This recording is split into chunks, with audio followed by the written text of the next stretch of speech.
बैठक देखील होते.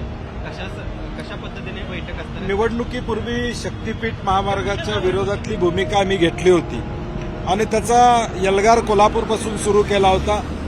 परंतु राजकीय बळ कोल्हापुरातल्यामुळं कदाचित कोल्हापूरपुरता तो वगळण्यात आला आणि परंतु महाराष्ट्रातल्या इतर जिल्ह्यातल्या लोकांच्या तीव्र भावना या संदर्भातल्या आहेत आणि म्हणून कोल्हापूरकर म्हणून आम्ही त्यामध्ये पुढाकार घेतोय. कारण की शेवटी रस्ता सांगलीपर्यंत येणार आणि एकदा सांगलीपर्यंत आला तर मग कोल्हापूर का नाही म्हणतोय असं उद्या होणार आहे. आम्हाला माहित आहे की आता ते सांगलीपर्यंत आणायचं आणि मग एकदा सांगलीत आला की मग कोल्हापूर राहिलेलं का करत नाही तुम्ही. आणि म्हणून परत आमच्या माती तो रस्ता मारला जाणार शेतकऱ्यांच्या म्हणून आम्ही हा बैठक ठेवलेली आहे. खरं तर शक्तीपीठ महामार्गावरून महायुतीच्या लोकप्रतिनिधींमध्ये पुण्यात बैठक घेतली. दुसऱ्या बाजूला हसन मुश्रीफ यांनी जी.आर दाखवलेला होता की कोल्हापूरमध्ये अशा नाही पद्धतीने म्हणून म्हणजे आज समर्थनात बैठक होते याचा अर्थ काय. सरकारची भूमिका या संदर्भातली पॉझिटिव्ह याचा अर्थ 2013च्या भूसंपादन कायद्यामध्ये अशा लिनियर प्रोजेक्ट्सना सवलती दिलेल्या आहेत. त्यामुळं इम्पॅक्ट असेसमेंट, एन्व्हायरमेंटचा काय परिणाम, झाडं किती तोडली जातील, शेतीचं काय नुकसान होणार आहे याचा विचार सरकार करणार नाही.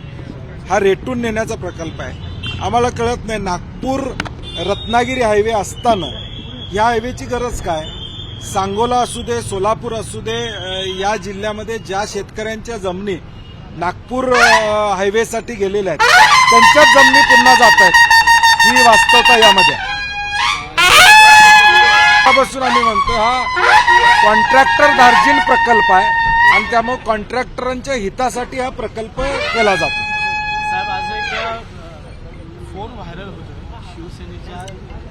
नाही, सत्तेचा गैरवापर कसा केला जातो याचं उदाहरण यामधून दिसतंय.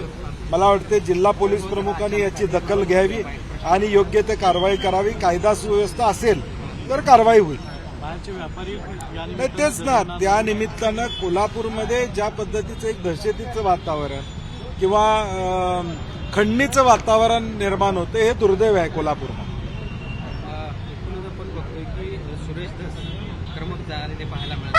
काल त्यांनी अचानक भेट घेतली आणि हे आम्ही पहिल्यापासून म्हणत होतो की हा एक स्ट्रॅटेजीचा भाग आहे आणि या स्ट्रॅटेजीच्या भागातून तो टीआरपी जो काय तो काय स्पेस आहे तो दुसरीकडे कुठं जाऊ नये, आपल्याच माणसाकडे राहावा.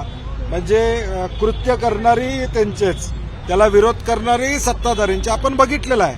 मराठा आंदोलनामध्ये देखील या पद्धतीचं अर्ध मंत्रिमंडळ एका बाजूला, अर्ध मंत्रिमंडळ एका बाजूला, शेवटी तो मुद्दा दुसरीकडे जाऊ नये हा प्रयत्न आहे. मला वाटतं ही सुरेश धसांची भेट ही मराठा समाजाची फसवणूक आहे, संतोष देशमुखांच्या कुटुंबियाची फसवणूक या ठिकाणी.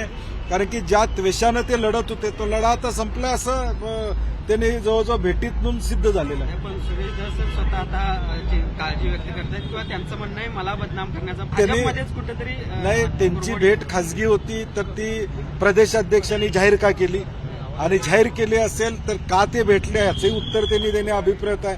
किंवा भेटण्याआधी त्यांनी संतोष देशमुखांच्या कुटुंबियांना सांगितलं का किंवा मी भेटायला चाललेलो आहे, विचारपूस करायला चाललेलो आहे. ते कुठलाही त्यातलं उत्तर आम्हाला मिळत नाही. देश विदेशातील प्रत्येक घडामोडींचे लाईव्ह अपडेट मिळवण्यासाठी आता साम टीव्हीच्या सर्व सोशल मीडिया प्लॅटफॉर्मला लाईक, फॉलो आणि सबस्क्राईब करा. तसंच सर्व नोटिफिकेशनसाठी बेल आयकॉन प्रेस करायला विसरू नका.